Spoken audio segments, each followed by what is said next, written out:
नफरत, नफरत, नफरत। अभी आपसे मैं बात कर रहा हूं, हिंदुस्तान के किसी कोने में एक सीवर डेथ हुआ होगा, वहां खोदो ना, वहां की जहरीली गैस क्यों एक जाति विशेष पे जाती है? क्या अपने पूर्वोत्तर से मणिपुर को दूध की मक्खी की तरह निकाल के किनारे दो? आप सब उसके पक्ष में खड़े, almost like a spokes person of that gentleman. जब आप एनएफएस कर रहे हैं ना, तो वो वही मानसिकता है जो हजारों साल से बैरियर लगा के घूम रही है।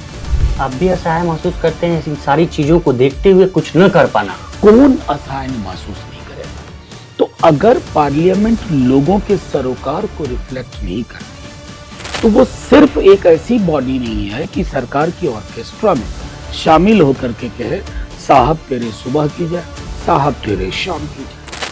आज देश भर में भारत की खोज हो रही है। सच कहें तो हिंदुस्तान को खोजा जा रहा और खुदाई करके ढूंढा जा रहा कि क्या यहाँ हिंदुस्तान था। चूंकि कहा जाता है कि जब समाज विचलित होता है तो एक शिक्षक की भूमिका अहम हो जाती है, और हम भी एक खोज में निकले थे, एक शिक्षक की। और आप पहुँचे हैं मनोज झा जी के पास, जो एक शिक्षक, साहित्य और सांसद तीनों के संगम है। सर, बहुत बहुत स्वागत है लोकमत हिंदी में। शुक्रिया, बहुत बहुत। आज जो देश का सबसे बड़ा मुद्दा है, हिंदुस्तान को ढूंढा जा रहा, हर मस्जिद में एक मंदिर ढूंढा जा रहा, कहा जा रहा है कि क्या ये कभी यहाँ हिंदुस्तान था? ये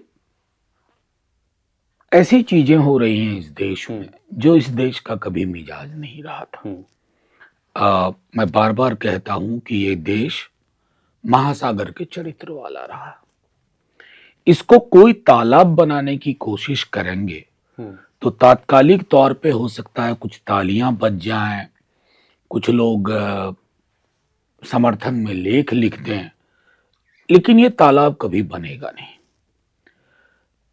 1991 में एक कानून पास किया गया इस देश में, क्योंकि आप लोगों का तो पता नहीं, मेरा अपना जनरेशन ये राम जन्मभूमि बाबरी मस्जिद की वजह से इस देश में 30 वर्ष गवाए, हजारों जानें गई अलग अलग हिस्सों में। तो 91 में उस कानून के माध्यम से ये तय किया गया कि जितने भी धार्मिक स्थल हैं वहां एक उसको फ्रीज किया जाएगा, स्टेटस को, कि 15 अगस्त 47 वाली अवस्थिति बरकरार रहेगी, सिवाय राम जन्मभूमि बाबरी मस्जिद के। वर्ष के 1991 की बात कर रहा हूँ, प्लेसेस ऑफ वर्शिप एक्ट। अब ये एक नई रवायत चल पड़ी। कोई जज साहब थे, उन्होंने संविधान के बदले ईश्वर से संवाद शुरू किया, और नतीजतन आज हम यहाँ खड़े हैं कि आज फलानी जगह, परसों चिलानी जगह, पूरी दुनिया धरती के नीचे खनिज ढूंढ रही है, और ऐसी चीजें ढूंढ रही हैं जिससे कि प्रगति पथ पर, विकास के पथ पर उन्नति हो।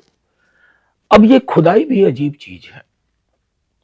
इतिहास के छात्र से पूछिए कि जिस देश में बौद्ध धर्म का इतना बोलबाला था, वो बुद्ध के अधिकांश स्तूप, अवशेष, मंदिर, जो भी स्ट्रक्चर, संरचना थी, वो बिला कहां गए?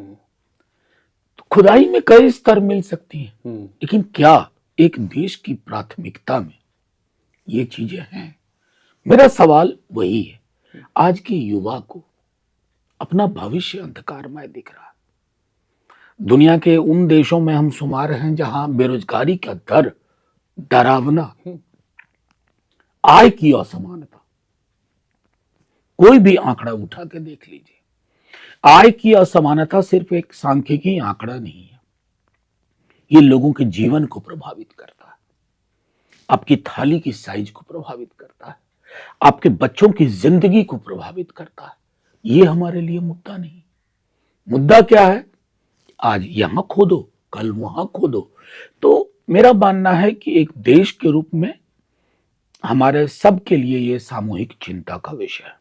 मुझे बेहद खुशी है कि संभवतः 12 तारीख को, आने वाली 12 तारीख को माननीय सर्वोच्च न्यायालय इस पर कई सारे पिटीशन है, उस पर सुनवाई करेगी, और मुझे बेहद उम्मीद है कि समग्रता में सुनवाई होगी। इस देश के चरित्र की, इसका जो महासागरीय मिजाज है, उसकी रक्षा। आप सांसद हैं और डेलीगेशन के रूप में आप विदेशों में भी जाते हैं। जब आप लोग जाते हैं तो जब प्रधानमंत्री की भाषा जो झारखंड में हमने देखने को मिली कि बेटी उठा ले जाएंगे, चुनाव में देखने को मिलती है कि आपके भैंस खोल ले जाएंगे, जब आप वहाँ के सांसदों से बात होती है, अगर कुछ इस प्रकार की बात होती है तो क्या रिएक्शन होता है? देखिए, मैं एक बात सीधी सी कहूँ, जब हम विदेश जाते हैं और इसका हम लोग परिपालन करते हैं, जब हम विदेश जाते हैं तो देश के प्रतिनिधि के रूप में जाते हैं, अपनी संसद, अपने देश के प्रतिनिधि के रूप में, तो वहां हमारी डोमेस्टिक पॉलिटिक्स का हम असर नहीं होने देते हैं और उम्मीद करते हैं कि हमारे प्रधानमंत्री भी उसी परंपरा का, उसी रवायत का पालन करेंगे। लेकिन कई दफे उसमें हमें डिसअपॉइंटमेंट हो जाती है, वो प्रधानमंत्री जी का कुछ टेम्पटेशन होता है। बहरहाल, लेकिन मैं दो बातें कहूंगा। अभी हाल में प्रधानमंत्री जी कई देशों के दौरे के बाद गुयेना पहुंचे थे और वहां उन्होंने बहुत अच्छी अच्छी बातें की। मेल जोल, हिंदुस्तान की परंपरा, नफरत नहीं, सबको साथ लेके चलना, ये होती है देश के प्रधानमंत्री की भाषा। लेकिन प्रधानमंत्री जी को चुनाव में क्या हो जाता है मेरी समझ में नहीं आता, या चुनाव के पश्चात भी कई दफा देखता हूं कि विपक्ष, मैं बार बार कह चुका हूं तकरीबन 100 दफे कि चुनाव के बाद विपक्ष का अपना कोई अलग से प्रधानमंत्री नहीं होता है, आप ही हमारे प्रधानमंत्री भी हैं।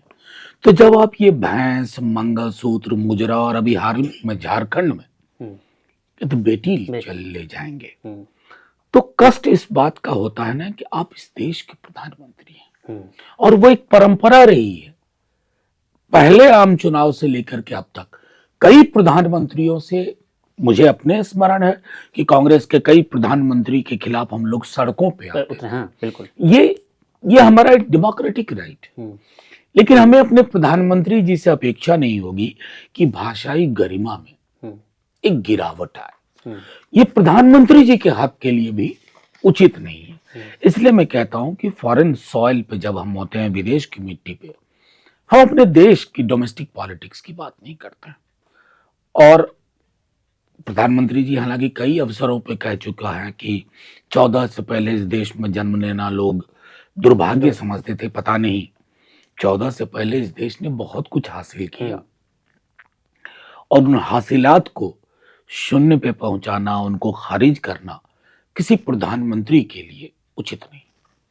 संसद का विंटर सेशन चल रहा है, हम देख रहे हैं कि आज 2 दिन संसद बंद थी, लेकिन संसद उस तरीके से नहीं चल रही है जो हम देखा करते थे 90 के दशक में, 2000 के बाद भी जब थी, उस तरह से संसद नहीं चल रही है। जिसमें कहा जाए, अटल बिहारी वाजपेयी का हमको एक भाषण याद आता है कि संसद की चलाने की जिम्मेदारी सत्ता पक्ष की होती है।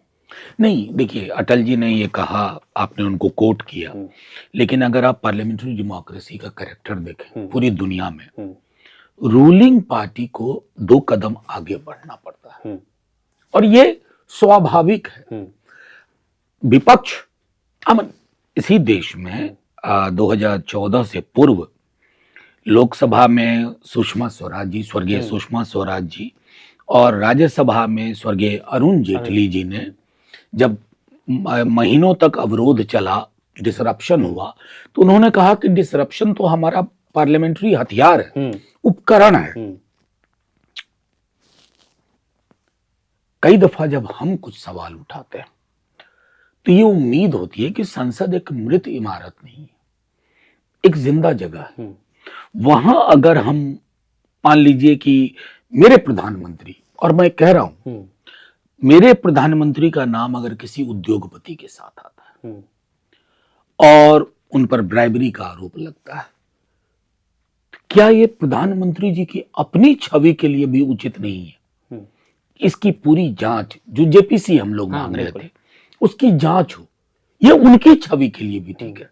मैं आपको उदाहरण देता हूं, बोफोर्स में राजीव जी का नाम आया, स्वर्गीय राजीव जी का, जेपीसी हुई, बाद में बोफोर्स पे क्लीन चिट भी उनको मिला, वो अलग मसला है। क्या वो रवायतें खत्म हो जानी चाहिए? अब उसके बाद लीजिए मणिपुर, 1.25 साल से क्या हालत है, चल रहा है।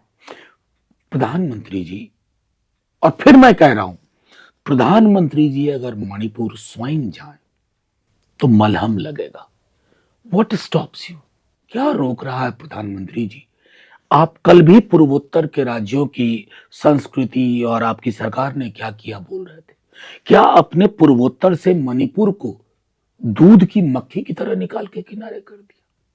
अब मैंने कहा मणिपुर, वो तो छोड़िए, किसान बॉर्डर पे है, वो संवाद करना चाहते हैं, आप उनको अन्नदाता कहते हैं, लेकिन संवाद को तैयार नहीं है, पार्लियामेंट में उस पर बहस को तैयार नहीं है। वही हालत है कि संभल में जो हो रहा है, देश के अलग अलग हिस्सों में। तो अगर पार्लियामेंट लोगों के सरोकार को रिफ्लेक्ट नहीं करती है, तो वो सिर्फ एक ऐसी बॉडी नहीं है कि सरकार की ऑर्केस्ट्रा में शामिल होकर के कहे साहब तेरे सुबह की जाए, साहब तेरे शाम की जाए। संसद में सभापति की एक जिम्मेदारी होती है। हम शुक्रवार को देख रहे थे 50,000 नोट की गट्टी 500 की मिली। विपक्ष ये मांग करता रहा कि आप 0 आवर्स उठाइए, लेकिन सभापति लगातार वो कह रहे थे कि ये 500 की गट्टी किसकी है। आप तो संसद में रहते हैं। नहीं, देखिए इसमें मैं थोड़ा आपको करेक्ट करूं। एक एंटी सबोटाज टीम होती है जो हर दिन सत्र के खत्म होने के बाद शाम को जांच करती है कि कहाँ क्या सब कुछ ठीक है कि नहीं। माननीय सभापति जी को रिपोर्ट गई होगी और उन्होंने उस अनुसार कहा इन्वेस्टिगेशन होगा। उन्होंने एक सीट और वो सीट किनको अलॉटेड है उसका नाम लिया। सभापति जी की भूमिका वहीं खत्म हो गई। उसके बाद हंगामा किसने शुरू किया? बीजेपी के सदस्यों ने। मुझे विडंबना ये लगी, चलिए 50,000 हो 50 रुपए हो वो जाने दीजिए, विडंबना ये लगी आप इसको काला धन और इसके लिए पूरे दिन को आपने डिसरप्ट किया। ये बात समझते हुए कि सदन क्या चाह रहा था, अडानी पे चर्चा हो, कितने हजार करोड़ का मामला है। आपने ये साबित कर दिया ना कि आप सब उसके पक्ष में खड़े, almost like spokes person of that gentleman. ये नहीं होना चाहिए था। सभापति जी ने तो बस एक फैक्ट, तथ्य सामने रखा, लेकिन उसके बाद जो मैंने अपने मित्रों का, बीजेपी के मित्रों का व्यवहार देखा, वो व्यवहार ये दर्शाता है कि आपके लिए उस व्यक्ति को प्रोटेक्ट करना ताकि उस पर चर्चा ना हो, उससे डाइवर्ट करने के लिए आप किसी भी हद तक जा सकते हैं। ये हमारे लिए चिंता का विषय है। संसद में हम एक ट्रेंड सा बन गया है। हम देखते हैं, पहले देखते हैं आज भी गलियों की जो राजनीति होती है, भाषा की राजनीति, वो संसद तक देखने को मिलती है। क्या संदेश दे रहे हैं? नहीं, संसद तक देखिए, ये अफसोस की रमेश बात है। बिधूड़ी नहीं, अब तो एक नाम लेने का कोई फायदा ही नहीं है। ऊपर से नीचे तक आप देख लें तो आपको लग जाएगा कि असल में क्या हुआ है ना कि बीते 10-12 वर्षों में पक्ष और प्रतिपक्ष के बीच का रिश्ता प्रतिस्पर्धा के बदले शत्रुता में तब्दील कर दिया गया। जब आप अपने प्रतिपक्ष को कहेंगे कि ये सत्ता में आ जाएंगे तो आपकी भैंस खोल के ले जाएंगे, 2 में से 1, मंगलसूत्र छीन लेंगे, ये मुजरा करने वाले लोग हैं, मुजरा करवाएंगे वगैरह वगैरह, ये आपकी बेटी ले जाएंगे, ये आतंक परस्त हैं। दुनिया के किसी भी देश में 2 डेमोक्रेटिक फॉर्मेशन एक दूसरे के लिए इस प्रकार की शब्दावली का इस्तेमाल नहीं करते। और जब एक बार सत्ता शीर्ष इस प्रकार की शब्दावली का इस्तेमाल होता है तो मैं ये भी स्वीकारता हूं कि हमारे बीच में से भी कुछ लोग उसका प्रतिकार करते हैं, संभवतः उसी भाषा में। लेकिन उसमें क्या होता है, ना उनकी जीत होती है ना आपकी, ना हमारी। उसमें जीत हो रही है भाषाई गरिमा की गिरावट की। कौन कितनी गिरावट के साथ अपनी बात रखता है। और वो भाषा मैं तो कहूंगा गलियों में भी नहीं बोली जाती। हम लोग बचपने में अगर गाली गलौज का इस्तेमाल करते थे तो माता पिता तो छोड़िए, पड़ोस के कोई चाचा जिनका हमसे कोई ब्लड रिलेशन नहीं था, वो भी कान पे आके थप्पड़ लगा देते थे कि ये पढ़ते लिखते हो, इस तरह से बोलते हो। तो ये जो गिरावट है, ये हमारे लोकतंत्र में शुचिता की भी गिरावट है, हमारे लोकतंत्र में संवाद की भी गिरावट है। और इसमें किसी की विजय नहीं होगी, अंततः पूरा का पूरा भारतीय लोकतंत्र हारेगा। संवाद की परिपाटी हारेगी, स्वस्थ संवाद की परिपाटी हारेगी। नेहरू के समक्ष तो विपक्ष बहुत छोटा था, कभी ये भाषा इस्तेमाल नहीं होती थी, बल्कि मैं कहूंगा हाल हाल तक अगर कोई व्यक्ति, कोई सांसद किसी पार्टी का इस प्रकार की भाषा का इस्तेमाल करता था तो उसी की पार्टी के शीर्ष नेता इंटरवीन करके उसको कहते थे कि ये भाषा संसदीय गरिमा की भाषा नहीं है। लेकिन मैं समझता हूं उस तरह के जो एक इन्फ्लुएंस हुआ करता था पॉलिटिकल पार्टीज के अंदर, वो भी खत्म हो चुका है। लोकतंत्र में कहा जाता है कि सामूहिकता बहाल होनी चाहिए, सामूहिक होना चाहिए, सबकी साझेदारी होनी चाहिए। ये आपके हर वाक्यों में हम देखते हैं, वीडियो में आता है। हम देखते हैं कि लोकतंत्र एक जब व्यक्तिवाद पे नियंत्रित होता है तो धीरे धीरे धीरे डिक्टेटरशिप की तरफ वो जाने लगता है। आज की राजनीति में, पहले की राजनीति में हम देखते थे कि एक पार्टी चल रही है, उसमें कई नेताओं का स्टेक था, बड़े बड़े लीडर होते थे। लेकिन आज हम देखते हैं कि अगर बीजेपी को हम देख लें, प्रधानमंत्री मोदी, अमित शाह, जो भी उनके अपने हैं, कांग्रेस को देख लें तो एक व्यक्ति केंद्रित होगी, वो भी राहुल गांधी, पीछे पीछे सारे लोग चलते हैं। लगभग क्षेत्रीय पार्टियों में भी यही हाल हो गया है। देखिए, इसके लिए आपको पहले तो थोड़ा भेद करना होगा। सामूहिकता बहाल होनी चाहिए, लेकिन अगर देश की राजनीति की धुरी में जो पार्टी है, यानी बीजेपी मान लीजिए, वो जब आत्ममुग्ध राजनीति की पैरोकार हो जाती है, आत्म केंद्रित हो जाती है, उसके बाद वो नजीर सी बन जाती है। उस नजीर का, इसलिए मैं कहता हूं कि आप जैसे पत्रकार मित्र, संभवतः आप नहीं, बाकी कोई, हम लोगों को अक्सर पूछ बैठते हैं कि मोदी जी के बनाम आपका नेतृत्व कौन कर रहा है, यानी व्यक्ति महत्वपूर्ण हो जाता है। हमारे संविधान में भी प्रधानमंत्री कोई अलग से सुरखाब के पर लगा के, यही सवाल हम करने वाले थे, सुरखाब के पर लगा के नहीं आता है। वो फर्स्ट अमंग इक्वल्स, जो पूरी कैबिनेट है उसमें वो पहले है, और उस पद का नाम है प्रधानमंत्री का पद। तो मेरा सिर्फ ये कहना है कि ये सामूहिकता सबकी जिम्मेवारी है, और सामूहिकता अगर हमारे लोकतंत्र में बहाल नहीं होगी, स्मरण कीजिए इमरजेंसी के टाइम असम कांग्रेस के थे देवकांत बड़ुआ, उन्होंने कह दिया था Indira is India, India is Indira. कमोबेश वही स्थिति है। सभापति सदन में बैठे रहते हैं, स्पीकर सदन में होते हैं, हालांकि अब ये कम हुआ है, 240 आने के बाद मोदी जी लोकसभा में या राज्यसभा में आते थे, मोदी मोदी, ये कर्णप्रिय उनको भी नहीं लगना चाहिए था। संसद एक अलग सी चीज है, लेकिन अगर लीडर को ये ऑब्जेक्शनेबल नहीं लगता है तो लोगों को मैसेज जाता है कि और लाउडली करो, और लाउडली करो, तो उसमें फिर सामूहिकता की बहाली की गुंजाइश कम रहती है। आज हम एक चीज बहुत देख रहे हैं, हमें बड़ा गर्व होता है, अगर हम कहीं भी जाते हैं तो हम कहते हैं कि हम भारत में जन्म लिए, बड़ा गौरवान्वित हैं और हमारा भाग्य है कि हम भारत में जन्म लिए। लेकिन आज एक नारा चल रहा है, बटेंगे कटेंगे, और एक विशेष समुदाय की तरफ एक इंगित करता है, वो भी तो भारत में ही जन्म नहीं नहीं नहीं, देखिए यही मैं कह रहा हूं, आपके पहले प्रश्न में भी। अभी मैं एक छोटा उदाहरण आपको दूं, बांग्लादेश में कुछ हो रहा है।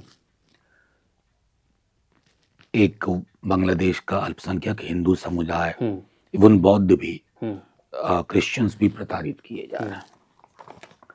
लेकिन इसको एक व्यापक पटल पर देखिए। जब पार्टीशन हुआ, गांधी जी ने अपनी मौत से पहले एक बात कही थी कि हमारी सभ्यता का मूल्यांकन होगा कि हम अपने अल्पसंख्यकों के साथ कैसा व्यवहार करते हैं। बिल्कुल। पाकिस्तान में भी गाहे बगाहे ऐसी शिकायतें आती हैं, लेकिन हम किस मुंह से कहेंगे बांग्लादेश को? हम तो खुद अपने यहां, अगर भारत, मैं बार बार कह रहा हूं, हम सबसे बड़े देश हैं इस दक्षिण एशिया के इस भूभाग में। हम डेमोक्रेसी रहे हैं, कंसिस्टेंट, हमारे यहाँ ट्रांजिशन ऑफ पावर स्मूथ रहा है, शांतिपूर्ण रहा है, पहले चुनाव से लेकर के आज तक। हम अगर एक बड़ी लकीर खींचते माइनॉरिटीज के साथ अपने व्यवहार को लेकर के, मुसलमान, सिख, बुद्ध, क्रिश्चियंस, बुद्धिस्ट, आज हम बांग्लादेश को भी कह सकते थे हमसे सीखो कैसे अपने देश की अकलियत को रखना है। पाकिस्तान से कह सकते थे हमको देखो हमने कैसे एक मिला जुला समाज को बचा के रखा। लेकिन हम वो नहीं कर पाए हैं। खास करके बीते वर्षों में हमारी जो, मैं बार बार कह रहा हूं, हमारा जो महासागर वाला चरित्र था उसको तालाब बनाने की कोशिश हो रही है। तो उसके बीच में ये स्लोगन जवाब देते हैं, बटेंगे तो कटेंगे। बटा हुआ समाज नहीं है ये।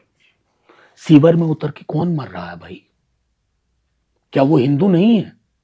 संसद में मैंने सवाल पूछा था, 94% एक जाति विशेष से आते हैं। अभी आपसे मैं बात कर रहा हूं, हिंदुस्तान के किसी कोने में एक सीवर डेथ हुआ होगा, वहां खोदो ना, वहां की जहरीली गैस क्यों एक जाति विशेष पे जाती है? तो ये विरोधाभासी चरित्र है। आपके समक्ष इतनी बड़ी समस्याएं हैं। मैंने पहले भी कहा, इनइक्वालिटी है, आय की असमानता है, रोजगार की चुनौती है। आप सिर्फ एक रेटोरिक में जी रहे हो, नफरत नफरत नफरत। आपको लगता है कि नफरत बो करके आप मौलिक मुद्दों पर, जिससे इस देश को, कि जिससे देश की बुनावट और बनावट तय होगी, आप उसको खारिज कर रहे हो। पछताइएगा एक दिन, हम सब पछताएंगे, लेकिन regret is a futile emotion. कोई फायदा नहीं होगा, नुकसान सबका होगा। आप भी असहाय महसूस करते हैं इन सारी चीजों को देखते हुए कुछ न कर पाना? कौन असहाय महसूस नहीं करेगा इस देश में? मुझे तो दुख है कि जिन लोगों की पार्टी इसमें इन्वॉल्व है ना, एक लेवल पे वो भी असहाय है, क्योंकि इसका कोई अंत नहीं है। ये अंधी गुफा में तब्दील कर रहे हैं हम, और अंधी गुफा में जब रोशनी का सुराग नहीं होता है और हाथ पकड़ के चलने वाले नहीं होते हैं, जिसको हम बंधुत्व कहते हैं, तो आपको पता ही नहीं कि गुफा से कब निकलेंगे, बना रहे हैं, निकलेंगे भी या नहीं। अंधेरी सुरंग का निर्माण कर रहे हैं। इसके पीछे क्या वजह है? देखिए, जिस देश में मौलिक मुद्दों से चर्चा को खत्म करने की कवायद होती है, वहां ऐसे क्षण आए। लेकिन मैं एक बात कहूं, ये क्षण हमेशा के लिए नहीं होंगे। मैं एक चीज नोटिस कर रहा हूं, युवा अब अपना रोजगार देख रहा है, अपना भविष्य देख रहा है। उनके भविष्य में इस देश का भविष्य है। वही संविधान के लिए भी लड़ेंगे, वही असमानता के खिलाफ भी लड़ेंगे, वही रोजगार के लिए भी लड़ेंगे।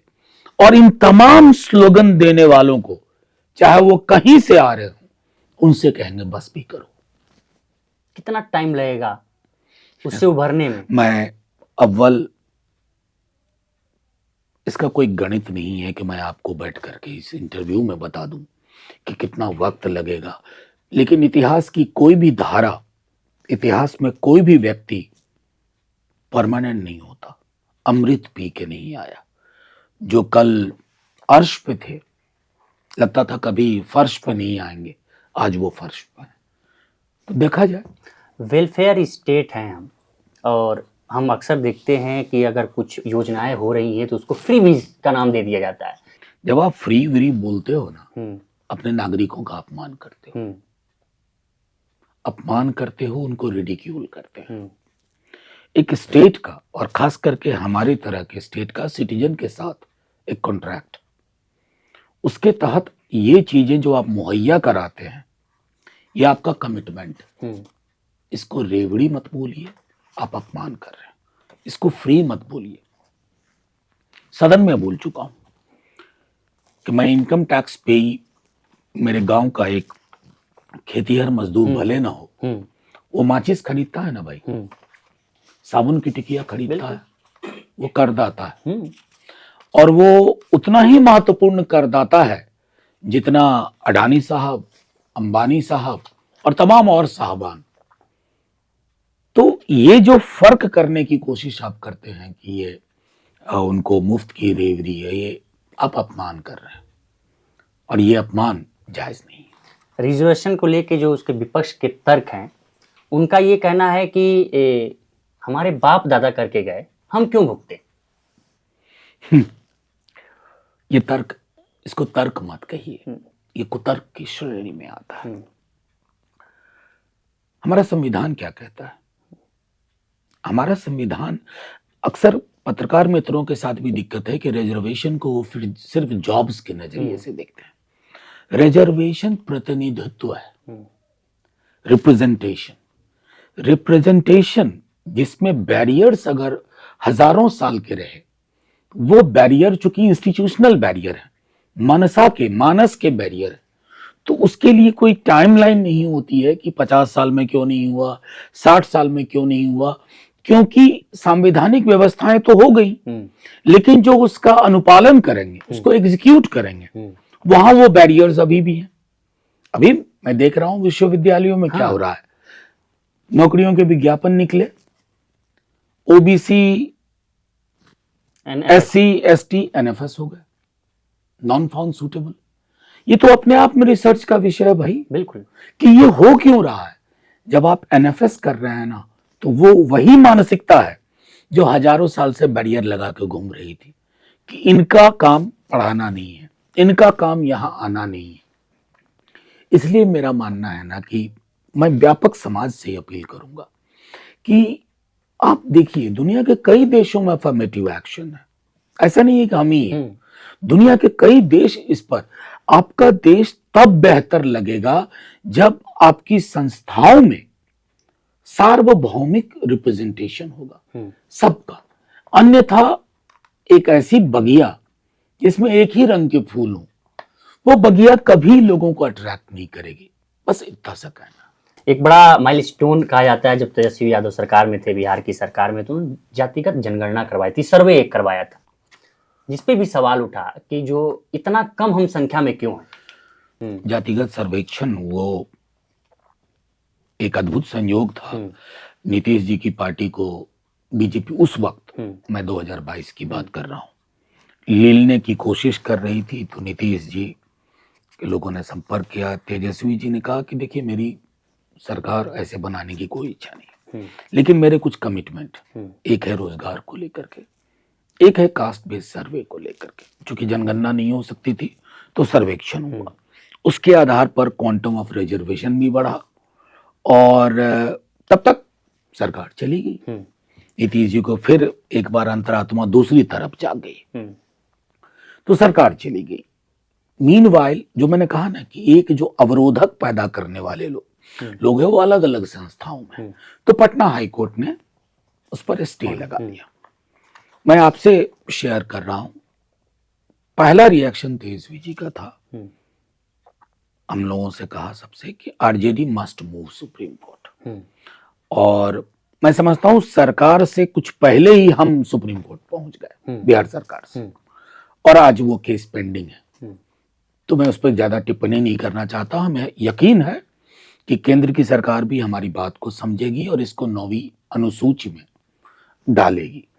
लेकिन मैं एक व्यापक चीज आपके माध्यम से कहूं कि जातिगत जनगणना इसलिए भी आवश्यक है कि आप इवैल्यूएट कर पाए कि हमारी नीतियां किस दिशा में जाएं, जिससे कि हर घर चिराग रोशन हो। वो जातियां जो आज तक दिख नहीं रही थी कहीं, उनको भागीदारी सुनिश्चित हो सके। अब जो लोग कहते हैं कि हम इतने कम कैसे, मैं इस पर कई दफा बोल चुका हूं कि विजिबिलिटी और न्यूमेरिकल स्ट्रेंथ में अलग अंतर है। विजिबल है कई जातियां जो हमेशा से उनके पास साधन रहे, पावर रही, वो न्यायालय में दिखेंगे, विद्यालय में दिखेंगे, बाजार में दिखेंगे, चौक चौराहों पे दिखेंगे। लेकिन जरूरी नहीं है कि वो बैक किया जाए न्यूमेरिकल स्ट्रेंथ से। जो हुआ सर्वेक्षण में, जो किसी भी राज्य के सर्वेक्षण में निकल के आएगा, आप यकीन मानिए, देर सवेर हर जगह ये होना है। तो इसको उस नजरिए से ही देखा जाना चाहिए जो अभी मैंने कहा। जनगणना के को लेके एक तबका ये भी कहता है कि ये बांटने की कोशिश है, विपक्ष की राजनीति जो है कि जनगणना होनी चाहिए, कास्ट सेंसस होना चाहिए, ये बांटा जा रहा है, दोबारा से समाज को बांटने की कोशिश है। रिलीजियस सेंसस क्यों होता है? हाँ। क्यों होता है? सेंसस क्यों होता है? वो बांटने को, मतलब तर्क में वैज्ञानिक साक्ष्य तो हो। हम एनएसएस सर्वे करते हैं ना, अलग अलग पैरामीटर्स पर, क्यों करते हैं भाई? पॉलिसी नहीं, वो क्यों करते हैं? मतलब देखिए, मैं जब आप कहते हैं कि तर्क ये है, तर्क है ही नहीं, ये एक किस्म की मूर्खता है। ये आपको 1931 में कास्ट सेंसस हुआ था, उसके बाद नहीं हुआ। मंडल कमीशन को भी डेटा को एक व्यापक फलक पे इमेजिन करना पड़ा कि कुछ एंथ्रोपोलॉजिकल सर्वे, कुछ चेंजेस को देखते हुए वो लाए। क्या ये आवश्यक नहीं है कि हम जाने कि ओबीसी की कितनी आबादी है, उसमें से कौन कौन सी जातियां हैं? क्योंकि मंडल कमीशन में 3743 जातियां हैं। हो सकता है जब अब हम एक व्यापक गणना करें तो कुछ और नई जातियों का है। और ये इसलिए भी आवश्यक है कि 31 के बाद इस देश से पाकिस्तान बना, बांग्लादेश बना, तो एक वैज्ञानिक आंकड़ा और कई न्यायालयों के निर्णय है कि ये वैज्ञानिक आंकड़ा आपको चाहिए ताकि आपकी नीतियां लोकोन्मुख हो सके। एक सेट किया जा रहा है कि आप बिजनेस के तौर पे उभरिए, एजुकेशन को पीछे छोड़ने की कोशिश हो रही। सरकारें इनकेपेबल है, आप प्रोवाइड नहीं कर पा रहे हैं, ना प्रॉपर एजुकेशन, ना एम्प्लॉयमेंट अपॉर्चुनिटी। तो ये कहानियां चल रही हैं कि वो एक नौकरी देगा। अरे साहब, नौकरी कहां से देगा? कौन से संसाधन है, क्या उपलब्ध है उसके पास, किन हालातों से वो जूझ रहा है? अब देखिए एमएसएमई सेक्टर का क्या हाल है। फैन फेयर के साथ उद्घाटन कर देना, उस पर करोड़ों रुपए खर्च कर देना विज्ञापन पे, और जमीनी हकीकत शून्य बटा सन्नाटा, ये उचित नहीं है ना। मैं बता रहा हूं, इस देश को, इसके युवा, यहाँ हमारे युवाओं को, आपको एजुकेशन में जितनी सुविधाएं आप दे सकते हैं दीजिए। दुनिया के कई देश अपने युवाओं को किस प्रकार एजुकेशन की सुविधाएं देते हैं। उन्होंने प्राइवेटाइजेशन में झोंक नहीं दिया है, पब्लिक फंडेड एजुकेशन को प्रमोट किया है। वहां हम असफल रहे। न्यू एजुकेशन पॉलिसी आई, क्या कमियां देखते हैं? और एजुकेशन में आप एक शिक्षक हैं, दिल्ली यूनिवर्सिटी के प्रोफेसर हैं, क्या सुधार हो? न्यू एजुकेशन पॉलिसी को लेकर के मेरी चिंता है कि ये सदन में ही डिस्कशन नहीं हुआ, कभी भी प्रॉपर डिस्कशन नहीं हुआ एनईपी को लेकर के। देखिए, इस सरकार के साथ सबसे बड़ी चीज है ना कि ये रेटोरिक रियलिटी को ब्रिज नहीं कर पाती है। आपके पास चैलेंज क्या है और चैलेंज की तुलना में आपका रिस्पॉन्स सिस्टम क्या है? अगर आप देखिएगा तो आपको इनएडिक्वेट दिखेगा। हमारी सरकार से इन चीजों के लिए हम संवाद भी करने की कोशिश करते हैं तो संवाद नहीं होता। मैं अपने विश्वविद्यालय को देख रहा हूँ, कई सारी चीजों में एक ऐसी गिरावट देख रहा हूँ जिसका हमें 15 वर्ष पूर्व अंदाजा नहीं था। आप दिल्ली यूनिवर्सिटी में जब पढ़ाने जाते हैं तो क्या कभी इस बात का सामना करना पड़ा कि आप एक विशेष विचारधारा से आते हैं? नहीं, कतई नहीं। मैं इस बात को आप मुझसे पूछने से बेहतर है मेरे विद्यार्थियों से पूछ लिया होता। मुझे खुशी है इस बात की कि तकरीबन बहुत कम उम्र में पढ़ाना शुरू किया था, 94 में, आज 30 बरस हो गए, 30 बरस से ज्यादा। मुझे कभी ये एहसास नहीं हुआ I am loved by my students, cutting across caste, religion, region. और दूसरी चीज कह रहा हूं कि मैं अपनी क्लास में नोट्स लेके कभी नहीं गया। मैं एक्सटेम्पोरे बोलता हूँ, तो नोट्स लेके नहीं गया। ये भी शायद स्टूडेंट्स को एक, चूंकि आई कांटेक्ट रहता है, संवाद बेहतर रहता है। बिहार में 2025 में विधानसभा चुनाव है, क्या तैयारी है? बिल्कुल तैयारी है। अभी भी आप देखिए तेजस्वी जी का संवाद चल ही रहा है। और एक बात मैं कहूं, उनका पूरा फोकस यूथ, उसकी एम्प्लॉयमेंट। हाँ, यूथ से हमारी बात नहीं, एम्प्लॉयमेंट की। वो कोई हमको कटेंगे बटेंगे छटेंगे डटेंगे फलाना कहता रहे, तेजस्वी जी का कहना है यूथ। फिर कई सारी चीजों पर उन्होंने ब्लूप्रिंट तैयार किया है, एग्रो बेस्ड इंडस्ट्री को लेकर के, ओल्ड एज पेंशन को लेकर के, हमारी बहनों के लिए कि अलग से क्या व्यवस्थाएं हो सकती हैं, चाहे वो फाइनेंशियल सपोर्ट का हो और सोशल सपोर्ट का हो, या युवाओं का जो रोजगार नौकरियों की तैयारी कर रहे हैं उनके लिए। तो ये एक पूरा का पूरा ब्लूप्रिंट है जिसपे उनका काम चल रहा है और बहुत जल्द आपके सामने होगा। और सिर्फ रोजगार, employment of Bihari youth. Thank you.